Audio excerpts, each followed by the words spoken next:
Though whole towns were plunged into darkness by power cuts, life went on by gaslight. 70s families learnt to prepare themselves, so the tech team have provided candles, torches and a camping stove. Good night.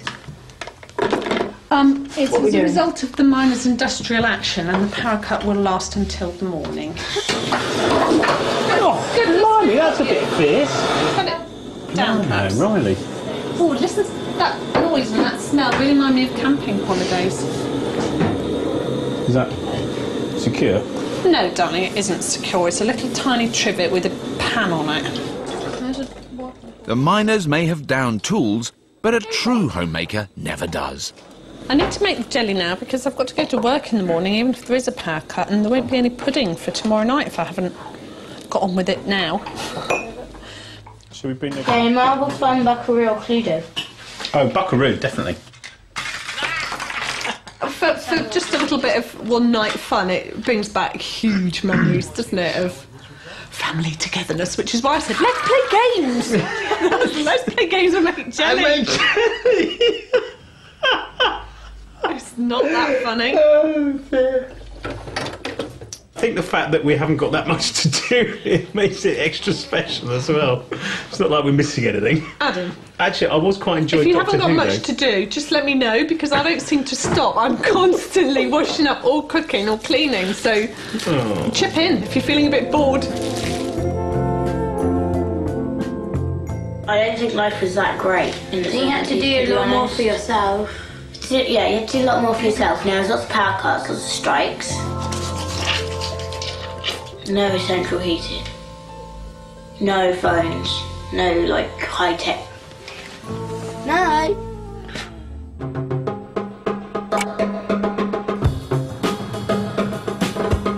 The power's returned to the house, and so has the heating.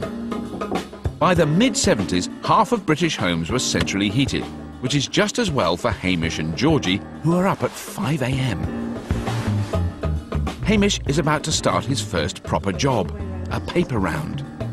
If Hamish does get into trouble, then he's not going to be able to telephone me on his mobile or anything like that. But no, I think you'll enjoy doing the paper round.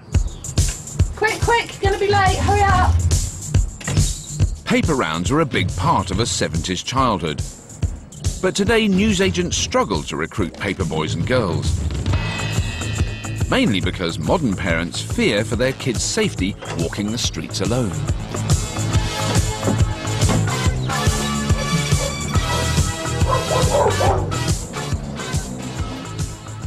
Even so, George is keen for the children to spend more time playing outside like she did. So the tech team have a surprise for them back at the house. Oh my God! I did my cycling proficiency on that thing. I'm loving these bikes. That is my bike. There was one thing that if I could keep, I would. It's the bike. But cycling 1970s style creates some dilemmas for Georgie and Adam. If they were going out on bikes in the 70s, they wouldn't have had, like they have now, mobile phones. I never used to wear a helmet. I don't know about you.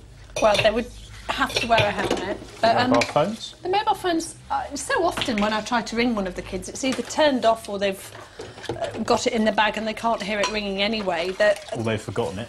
The mobile phone probably lulls you into a false sense of security, and at least, you know, we had our instructions in those days that you had to be back at whatever time for tea. So, no, I think they'll be OK. Modern children spend less than a fifth of the time playing outside than their 70s counterparts. Bicycle, bicycle. And with less to entertain them in the house, the great outdoors is proving a draw for the Sullivan Barnes kids too. But Hamish may have taken his 70s freedoms too far. He's decided to cycle into town without a mobile phone or asking Georgie. It's 7 o'clock, and Hamish still isn't back. This is the note that he's left. To Mum, I'm probably in town as we speak. I cycled in and borrowed your helmet since I couldn't find mine. I have a bike lot with me and we'll be with George, so call him if there's a problem or I'm needed immediately. I've gone into town and promised not to do anything outside my time, i.e. the 70s. Can't believe that.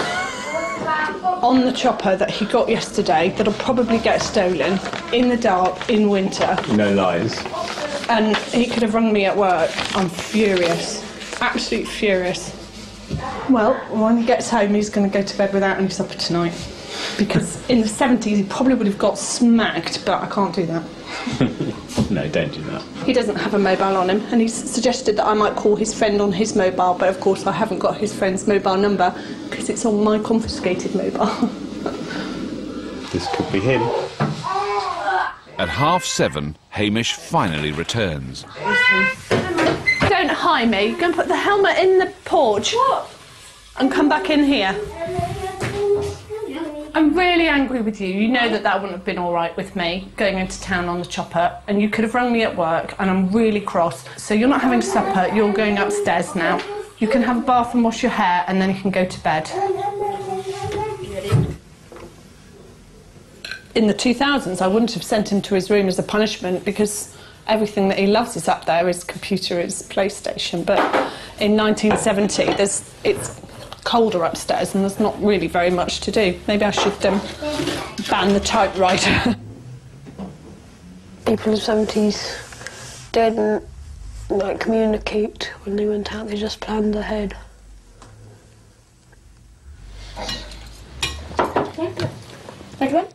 I'm sure if I planned ahead I wouldn't have even been allowed to go out. Back in the 2000s, Hamish would have probably sent me a text message at work to tell me what he was doing. And he would certainly know that to go into town without doing that would have definitely not been okay. But not having the opportunity to text me, obviously decided that he would just chance it. That was quite cool, actually. I was quite impressed with it.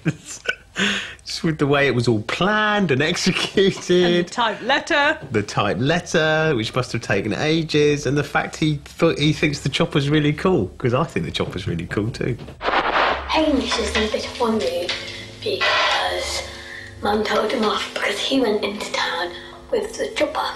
So Mum was angry, told him to go to his room and he couldn't have dinner.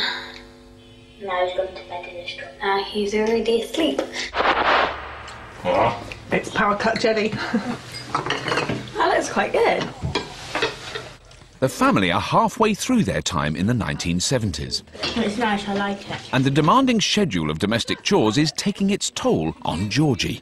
Normally I'd be doing other stuff in the evening. I'd do a bit of work or I'd make some phone calls or do some housework or something that I don't seem to be able to quite fit in at the moment. It'd be fantastic to have a freezer, even if, I didn't have the convenience foods, to have the freezer and be able to cook an extra meal and put it in the freezer and take it out and almost use it like convenience food would definitely be a big plus. Georgie won't have to wait long for her dreams to come true.